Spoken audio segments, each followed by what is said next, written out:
Alright, time for some Pokedex updates. And unlike the last episode, there are a lot to talk about. First, my Ivysaur evolved into Venusaur at level 32, which means I have my first starter Pokemon fully evolved. Very nice. I traded over a Vulpix for my Leaf Green file and used a Firestone to evolve it into Ninetales. Speaking of evolutionary stones, I used a Leaf Stone on Gloom to evolve it into Vileplume. Similarly, if we can scroll down a bit, I used another Leaf Stone to evolve my Weepinbell that I traded from Leaf Green into a Victory Bell. And while I was at Pokemon Tower, I managed to capture a Ghastly, raise it to level 25 when it evolved into Haunter, and then traded it to evolve it into a Gengar. Easily one of my favorite Pokemon in Kanto, and with a design as menacing as that, it's not hard to see why. Speaking of Pokemon Tower, I caught a Cubone while I was there and raised it to level 28 when it evolved into Marowak. Okay, I believe that's all of the updates I have to report on. Yep. So we're going to X out of this, and without further ado, what's happening, guys? My name is Adam, aka Speedy Spectrum, and welcome back to Let's Play and Dub Pokemon Fire Red. Before we get started, please be sure to leave a like or comment below and subscribe to my channel. Every one of those helps. In the last episode, we defeated Erica, the Celadon City gym leader, and obtained the Rainbow Badge. So let's take a look at that shiny new badge. Right there, we are halfway done with our badge collecting. We also traveled to Pokemon Tower and rescued Mr. Fuji, from whom we obtained a Poké Flute. With the help of Parasect, we're going to cut this tree down because there's a secret route we can take, but also some trainers we have to fight. And I believe this is a double battle, if memory serves. Yes, it is. It is a double battle against a young couple. I think these are two campers and picnickers, or two cool trainers, I don't know. They've sent out Ninetales and Rapidash, and I want to first have Rasmussen use Rock Slide, which hits both Pokemon in a double battle. I'm also going to switch out Amber for Schneider. Schneider is really, really close to leveling up, and when he does, oh boy, I can't wait. So the Rock Slide is going to hit both Rapidash and Ninetales. Rapidash, by the way, is the evolved form of Ponyta, and it didn't quite KO them. So let's use another Rock Slide, and let's have Schneider use Water Pulse on Ninetales. That Water Pulse should KO it, and indeed it does. Ninetales does have solid special defense, so it might take more than one shot. And Amber grew to level 31. Nice. Now that I think about it, Amber is just about ready to evolve. In order to evolve her, however, I'm going to need a Thunderstone, which I purchased off screen. In fact, I might evolve her 2 or 3 videos from now. Well, probably 2 videos, because this one, along with the following video, will be rather special. Okay, so that was relatively painless and pretty easy as well. We're going to enter this building, and we're going to walk all the way across into this house. And in this house is a girl. When we talk to her, she's going to give us HM2, which contains the move Fly. Fly, as its name suggests, is a flying type attack that allows the user to evade damage for one turn and then strike the next. Speaking of flying, there is one new Pokemon we can encounter on Route 16, and that is Doduo. Number 84 in the Pokedex, Doduo is a normal and flying type like Pidgey and Sphero. Unlike Pidgey and Sphero, and by extension Farfetch'd, this one is pretty good.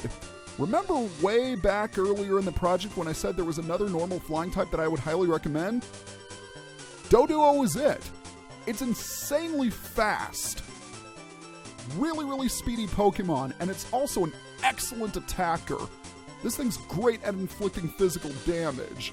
But where its offenses are pretty good, its defenses are sadly lacking. Doduo is the very definition of a glass cannon. It can't take very many hits, but it can dish out a lot of damage. It also has a great move pool, by far the best out of any normal flying Pokemon in the entire game. In fact, it can even learn Tri-Attack, which is a normal type attack with the base power of 80, I believe. But what makes it better is that it has a 10% chance of either burning, paralyzing, or freezing the opponent. Unfortunately, Doduo is also held back by the fact that both of its abilities are pretty sucky. But that should not deter you from using Doduo. If you don't have a flying type and you really want one, Doduo is about as good as you can get. So I've gone back to the Pokemon Center because I'm going to want to heal up my Pokemon in preparation for what we're about to do next. This also gives me the opportunity to take a look at the map. The reason why I'm doing this is because, for starters, I haven't shown off the map yet. And secondly, I want to point us to our next destination. Down here, in Fuchsia City, there are two possible routes we can take in order to reach Fuchsia City, and I will be demonstrating both. The first route is going down Route 16 through 18, and in the process you'll travel down the cycling road. The other option is to head to Lavender Town, then head down routes 12 through 15. This is by far the longer of the two routes, and there are a lot of trainers along the way, but they will yield great experience. So if any of your Pokemon are underleveled, you might want to consider this route. Ultimately, it doesn't matter. You can choose either route and you can go down both. I will demonstrate Route 16 through 18 in this video, and 12 through 15 the next. Ultimately, we will reach Fuchsia City, and that's when I'm going to evolve both Amber and Howland, and possibly even Rasmussen and Yulin as well. Our team is nearing completion. Speaking of which, we're going to head to the left once again. I think I have shown this off, but if you try to travel to Fuchsia City on either routes, you will find a sleeping Pokemon that is blocking your way. Well, now that we have the Poké Flute that we got from Mr. Fuji, waking it up should be a relatively simple task.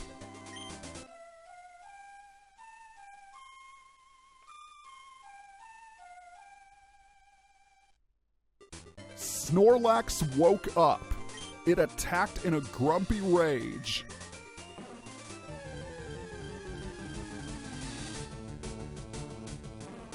Behold, Snorlax, number 143 in the Pokedex. With insanely high HP and special stats, particularly special defense, an amazing move pool, and a great ability in Thick Fat, Snorlax is an absolute behemoth. It can dish out large amounts of damage, can soak up special hits like they're nothing, and it is essentially a psychic Pokemon's worst nightmare. This thing is a beast. In my opinion, it is easily the most powerful normal type in the entire game, although Chansey and Tauros do rival it in usability. It's a great physical attacker, it's good at taking hits, a great move pool. You can't go wrong. You encounter it at level 30, and it knows the moves Yawn, Body Slam, Rest, and Snore. It also has a catch rate of 45. So capturing this thing, especially considering I have to use Great Balls, is no easy task. Oh, I made a mistake. It has Headbutt, not Body Slam. My bad. I admit, my knowledge of movesets isn't the best sometimes. Oh, you flinched! Well, now that you've flinched, it's a good time to send in Amber, because I want to paralyze you. Oh, come on, Amber, take the headbutt, take the headbutt. Oh! That didn't end well. All right, let's see if we can send in Rasmussen. If you fail to capture Snorlax, don't worry, you will get another chance to grab one. However, keep in mind that there are only 2 in the entire game. This is why I bought so many Great Balls off screen. I hope that 10 is enough. It might not be. 2, 3. Oh my God! I caught it in my first try! All that preparation, and I catch it with 1 Great Ball. Wow! I'm gobsmacked. Here we are, Snorlax, the sleeping Pokemon. It is not satisfied unless it eats over 880 pounds of food every day. When it is done eating, it goes promptly to sleep. And guess what? Snorlax will be my 6th and final team member. And like the others, I'm going to give him a nickname. On one hand, his nickname is a pun, but on the other, it's a tribute to one of my friends. Snorlax's nickname will be Overton. The reason why there's a bit of humor behind this is because Snorlax weighs over 1,000 pounds. Well, actually, now that I think about it, a ton is 2,000 pounds. So the pun doesn't work. Yay, I don't know my measurements. On the other hand, I'm going to deposit Parasect back into the PC so that I can grab Overton, withdraw him, and he will join my merry troop of Pokemon. Oh, by the way, it's holding a Chesto Berry. The reason why it has a Chesto Berry is that so it can wake up after using Rest, which is a move that forces the user to go to sleep for 2 turns, but in exchange, their HP is fully restored. And I just want to check Overton's HP. Yeah, I completely forgot that I need to heal Amber up again. But back to what I was saying about Snorlax's nickname, Overton. Overton also happens to be the surname of a very good friend of mine who is responsible for introducing me to improv. He's a great guy. He was one of my earliest improv teachers, and he and I have been best buds ever since. If he's watching this video, he knows who he is, and I just want to thank him from the bottom of my heart. Okay. I want to go ahead and withdraw the item finder because when I first obtained the item finder, I said it was useless. I was incorrect because I completely forgot about this function. If you are standing directly on top of a hidden item, the item finder can pick it up. Case in point, we dug up leftovers, and a held item that allows the holder to restore a little bit of HP at the end of each turn. All right, we're going to head up the stairs right here to meet Professor Oak's Aide. If we have collected 40 species of Pokemon, he's going to give us a reward.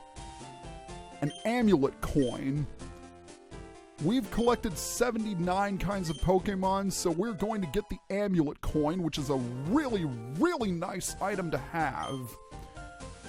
The amulet coin will give us extra cash if the Pokemon using it battles.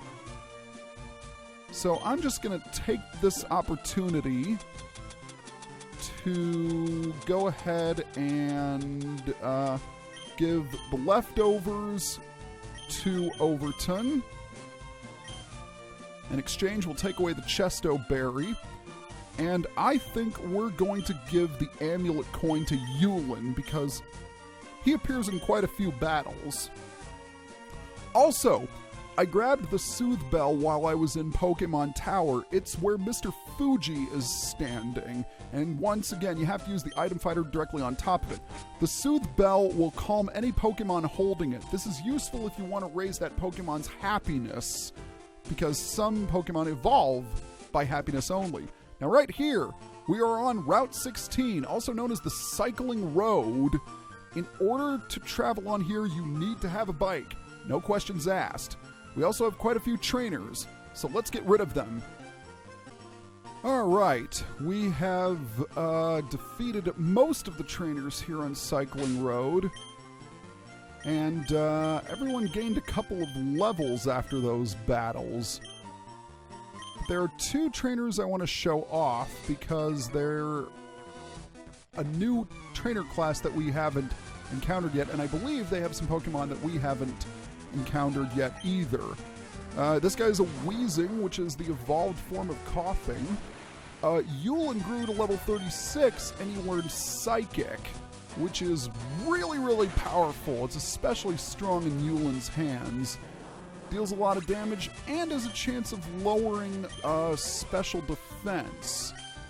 Another Coughing, nothing too terrible, nothing we can't handle. Let's go ahead and use Psybeam.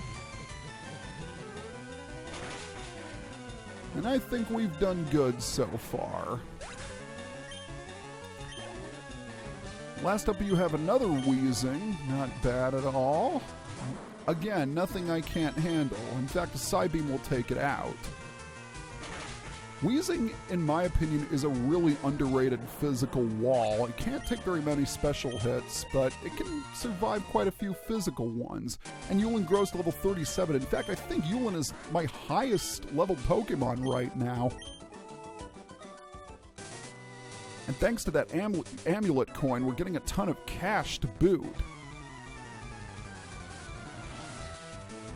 Ah, there you are. You are a Cue-Ball. Cue-Ball Isaiah. I think they're only encountered in this particular area of the game. Unlike bikers, they specialize in fighting Pokemon, but they're often found alongside bikers, and I don't know why. Maybe because they are bikers now that I think about it. Okay. So he's got a Machamp. Ooh, we haven't seen Machamp yet. Even though my Pokemon is fully evolved, isn't fully evolved, and his it is, still no match for Yulin. Yulin has been an absolute powerhouse, and we're going to be seeing a lot more of him in the upcoming gym. So as we're cycling down Cycling Road, I should mention that it is downhill, so you will cycle downhill automatically. There are also two new Pokemon we can encounter while we are on Cycling Road. The first is Radicate. Number 20 in the Pokedex, Radicate, the evolved form of Rattata, is a normal type. I didn't recommend Rattata back then, and I don't recommend Radicate now. It's the only Pokemon that knows Super Fang, which is rather interesting. It's an attack that removes half of the target's current HP. It's reasonably quick, but its other stats are pretty crummy, and it's only got a 5% encounter rate, so it's not worth it. The other Pokemon we can encounter is Sphero. Number 22 in the Pokedex, Sphero, the evolved form of Sphero, normal flying type. It's better than Pidgeotto because it's more aggressive, but at this point I would recommend Doduo over Sphero. Its stats are okay, but again, it is rather rare with only 5% encounter rate. Alright, that is it. We have made it to Route 18. And we are going to head through this building and up these stairs because there is someone I want to talk to while I'm here. It's this trainer. or this NPC, he's looking for Golduck, and he wants to trade one for Licky Tongue. If you're playing Leaf Green, he will instead request a Slowbro. We don't have access to either of those Pokemon yet, but we will momentarily. So there's one more thing I want to take care of, and that's actually you guys right here. I always check every grassy area for new Pokemon. I believe you are new trainers. Yes, indeed. This is a bird keeper, Birdkeeper Wilton, as his name implies. Mr. Wilton, along with all of the other bird keepers in the game, use flying-type Pokemon. So let's... Oh, that was sneaky. Sphero just used Pursuit, which is a dark-type move, meaning it's super effective against a psychic-type like Yulin. But it also doubles in strength if the defending Pokemon attempts to switch out. So you have to be careful against a Pokemon with Pursuit. And you're going to send out a Sphero. So that's all well and good. Sphero is still no match for Amber's Thunderbolt. Then again, maybe it is. What do I know about strength and weakness? Clearly not enough, but a quick attack will finish you off once and for all. So that was pretty darn easy, I have to say. I'll take care of the other two trainers off screen. Speaking of things that are off screen, there are quite a few hidden items on Cycling Road, but it's really difficult to grab them because you're on your bike. So I think I'm going to skip them for now because we have finally reached our next destination. This is Fuchsia City. Behold, it's passion pink. But we're not going to explore Fuchsia City in the next episode. No, we're going to explore that alternate route. So, see you guys next time.